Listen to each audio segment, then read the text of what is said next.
आमच्या राजुऱ्यामधील कंत्राटी ठेकेदार जे आहेत श्री शैलेश काहिलकर, काही दिवसांपूर्वी त्यांचं अपहरण करून त्यांच्यापासनं त्यांच्या घरून म्हणजे त्यांना घरापर्यंत घेऊन गेले बंदूक लावून, असं त्यांचं सांगणं आहे.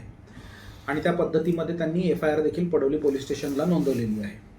सर्वप्रथम त्यांनी प्रयत्न केला राजुरा पोलीस स्टेशनला, कारण ते घाबरून घरी आले होते. त्यानंतर राजुरा पोलीस स्टेशनला जाऊन हकीकत सांगितली, परंतु राजुरा पोलीस स्टेशनच्या स्टाफने ज्यांनी कोणी त्यांना टॅटल केलं, हँडल केलं, मग ते परतेकी साहेब असतील किंवा आणखीन कोणी असेल, तर त्यांना साधा रिस्पॉन्ससुद्धा दिला नाही.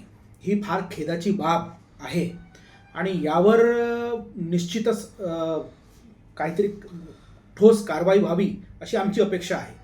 कारण जेव्हा ते लोक घरी येऊन पैसे घेऊन गेले तर निश्चितच राजुरा पोलिसांनी त्याच्यावर ॲक्शन घ्यायला हवी होती. आणि राजुरा पोलीस स्टेशनला फिर्यादी गेल्यानंतर फिर्यादीलाच फिर्यादीचं जे म्हणणं आहे ते हसण्यावर काढणं आणि असं कसं तुम्हाला IPLचे पैसे देणे असतील म्हणून काहीतरी झालं असेल, अशा पद्धतीने येथील LCBचे PSI बोललेत असं त्यांनी सांगितलं.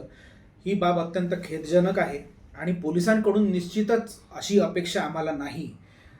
आम्हाला राजुरा पोलिसांचा निश्चित अभिमान आहे, परंतु अशा पद्धतीची जर वागणूक पोलिसांकडनं एका चांगल्या व्यक्तीला मिळत असेल राजुऱ्याच्या, तर हे फार खेदजनक आहे. याबाबत निश्चितच आम्ही पत्रव्यवहार करून कारवाईची मागणी केलेली आहे की ज्यांनी कोणी यांनी अशी वागणूक केलेली आहे त्यांच्यावर कारवाई व्हावी.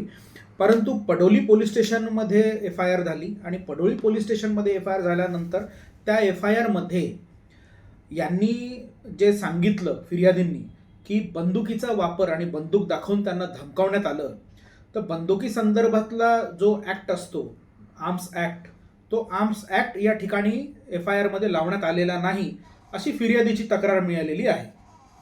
निश्चितच SP साहेबांकडे IG आणि वेळ पडली तर DIG आम्ही या गोष्टीचा पाठपुरावा करू आणि न्यायालयामध्ये देखील त्यांच्या बाजूने त्यांचे स्वतःचे वकील उभे राहून ही बाब न्यायालयाला देखील सांगणार आहेत.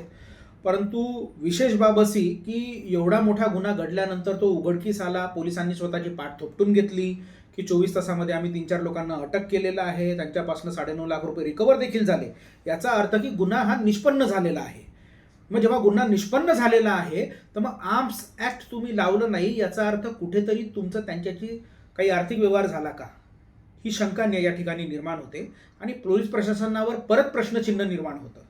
आणि त्यामुळे पोलीस प्रशासनाने आणि येथील पोलीस प्रमुखांनी म्हणजे SPंनी या गोष्टीची गांभीर्याने दखल घेऊन तात्काळ त्या ठिकाणी ते कलम ॲड करणे, ते वाढीव कलम ॲड करावी अशी मागणी आमच्याकडे फिर्यादीने केलेली आहे. आम्हाला मदत करा, फिर्यादीने पोलिसांना देखील केलेली आहे आणि आम्ही देखील आमच्या पद्धतीने आमच्या पक्षाकडून आम्ही ही मागणी करणार आहोत की आपण हे वाढीव कलम त्या ठिकाणी ॲड करावं. धन्यवाद.